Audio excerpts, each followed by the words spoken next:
その石川県の三味五蓮さんはですね、その時はね、金沢大の博士課程の学生2年間さん、建築家。彼がですね、3年卒業したらですね、実は東京ジャーミーの建築のリーダーになったんですね。彼が抜擢された。その話はこの後ちょっとしたいと思います。いいんですけど、この後にするのはもったいないので今話しますけど、東京ジャーミーっていうのはですね、日本軍が作った場所なんですね。神戸モスクと東京ジャーミーは日本軍が作った。日本軍が準備した土地に日本軍が建物を建てた。なぜか。それはサウジアラビアとその第二次世界戦争、お友達になりたかった。中東、油が必要だということで、中東諸国とお友達になりたかった。ということで、そのお友達の印ということで、2つマスジッドを作ったわけです。で、作ったんですけども、工廊化、建築がいろいろあって、東京ジャーミーの方はもうその危ない、危険だということで、地震で崩れてくるかもしれないということで、入室禁止になって、取り壊しになりました。で、神戸マスジッドの方はそのまま今もある。何が違うんでしょうね、建築方法は。わからないですけど。で、壊されてしばらくもうさら地じゃないけど、使われない状態になってたんですね。で、それで、建て替えようとなった時に、その、建て替えはですね、鹿島建設がやったんですよ。10万円ぐらいかけて、10億円ぐらいかけて、工期3つに分けてね、で、コンクリートでバーッとしっかり鉄筋コンクリートで作ったわけですよ。枠組みも、ドームも作ったんです。で、その監督を、現場監督の長をやったのが三味五蓮さん。博士取ってたんで、素晴らしいですね。私、その時オフィスに遊びに行ったんですよ。ガガガガガガって足場ガガガガガガガガガガってこんな歩かないと。で、そこにこう、バーッと冷房のついたね、プレハブのオフィスとかトイレもあるんですけど、事務所があって、そこにボス室にいるわけです。鹿島県日本人のスタッフもいたんですけど。で、それが完成して後にですね、それが入ったんですよ。みなりと、東京マスジッドの実は柱がいっぱい立ってたんですよ。これドームあるでしょ。ドームを支えるための柱がいっぱい立ってた。私はそれ覗きに行って、柱が立ってる。で、その後トルコからですね、職人さんが300人来て、ネットまでして、で、石灰石全部トルコから船で運んだんですよ。取り寄せて。で、それを壁にずっと貼っていって、内装も外装も。で、デコレーション、照明とかですね。で、話がちょっと脱線しましたけども、三味五蓮さんから話が脱線しましたけども、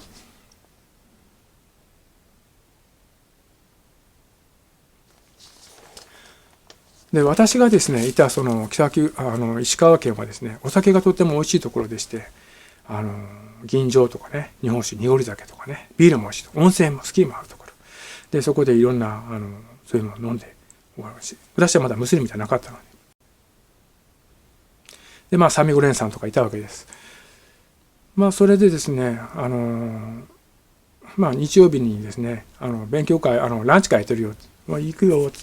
友達になったんでね、行ったわけです。で、ランチ会で彼は一生懸命作ってるんですよ。家族室の中で。奥さんいないんですけど、一生懸命ところで作ってる。で、フライとかカレーとかね、5品出てきたカレーで食べてる。で、大体美味しそうなスナックがついてるご飯の上に乗ってるんです。揚げ物ですね。で、それ食べる。で、食べて、美味しかったらさよならって。そういうことがですね、5、6回続きましたね。大体日曜日にやってるんです。ただ、試験期間中はやらないですね。で、日曜日終わって、ある時ですね、タリさん、実はこの後、勉強会やってるんだけど、よかったら聞かないって言うから、どんなことやってるのって。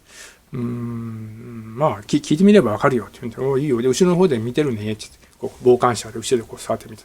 彼らは、6人ぐらい、7人ぐらい集まって、ホワイトボードをね、畳に座ってホワイトボードに書いて説明してるわけですね。で、アラビア語で書いて、インドネシア語で書いてたんですけど、私がいるので日本語とか英語ですからやってくれます。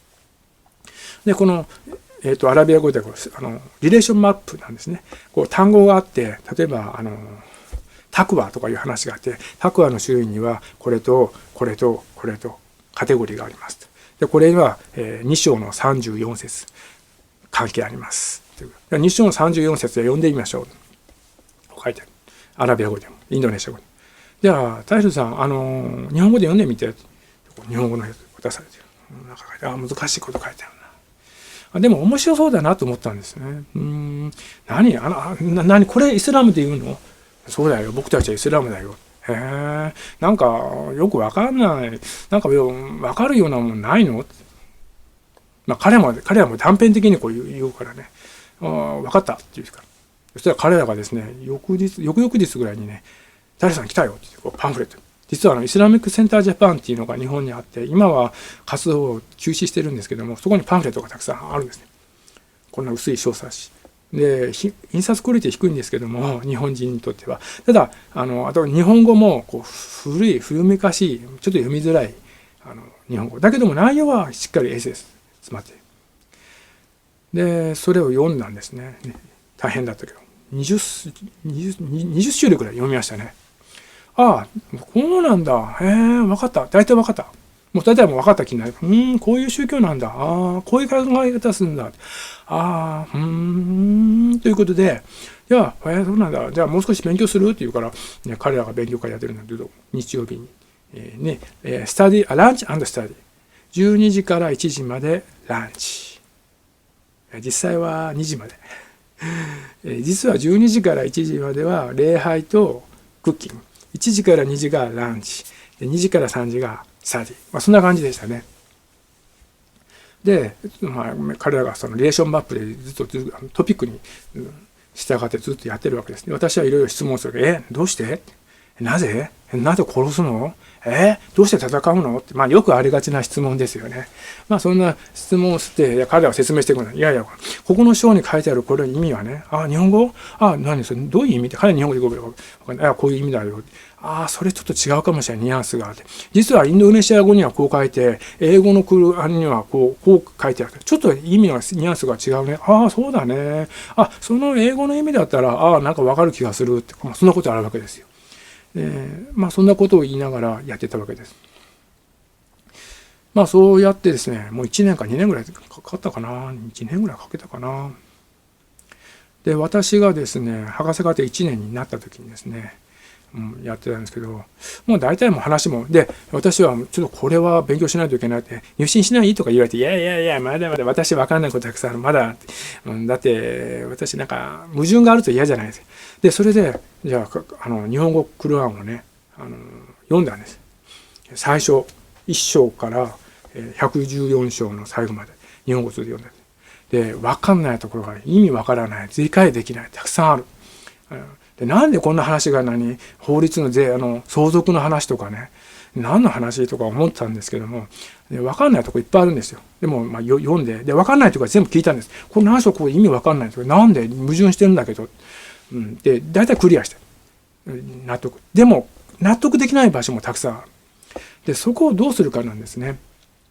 でも、大枠は納得した。細かいところで納得できないところ。で、一つ分かったことは、クルアンを全部日本語を読んで理解して、矛盾がないと。最初から最後まで読んで、言ってることに矛盾がどこも一つもないということを見つけたんです。理解した。矛盾がないな。実は幸福の科学の本読んだら、言ってることに矛盾を2、3個見つけるんですよ。いくつか。最初のこの言ってると、後ろの方に言ってること、お母さんが言ってること、矛盾がある。見つけるんです。言ってること違うじゃないか。クルアンにはなかったですね。で、そうなんだということだ。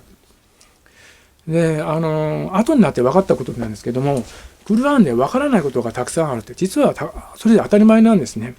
私、実は保護猫を飼ってまして、2匹いるんですよ。本当は公園にいた猫をですね、もう、殺されるところなんですけども、NPO 団体さんが捕まえて、去勢手術とか、予防接種して引き取り手を探してて、私が名乗り出てですね、2匹いただいたんです。ただでこの間イオンのペットショップ行ったら、可愛いなって子猫ちゃん24万円。高いですね。びっくりしましたね。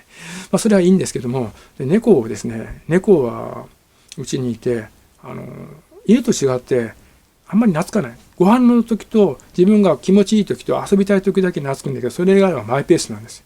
人間のことなんか気にしない。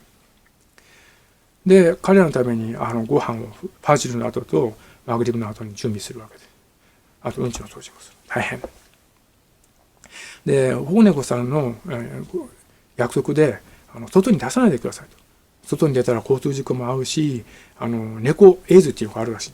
いろんな病気ももらうし、出さないから、それが約束ですよって言われたんで、家の中で飼ってるんですね。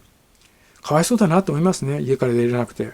本当に彼らは幸せなんだろうかと思います。で、このお世話をして、その気持ちってなんか、アンラーの気持ちがわかるような気がするんですよ。私はお世話していると。彼らは感謝しない。感謝してるかもしれない。でもかわいそうだな。でも閉じられた世界の中で彼らは彼らでマイペースで生きている。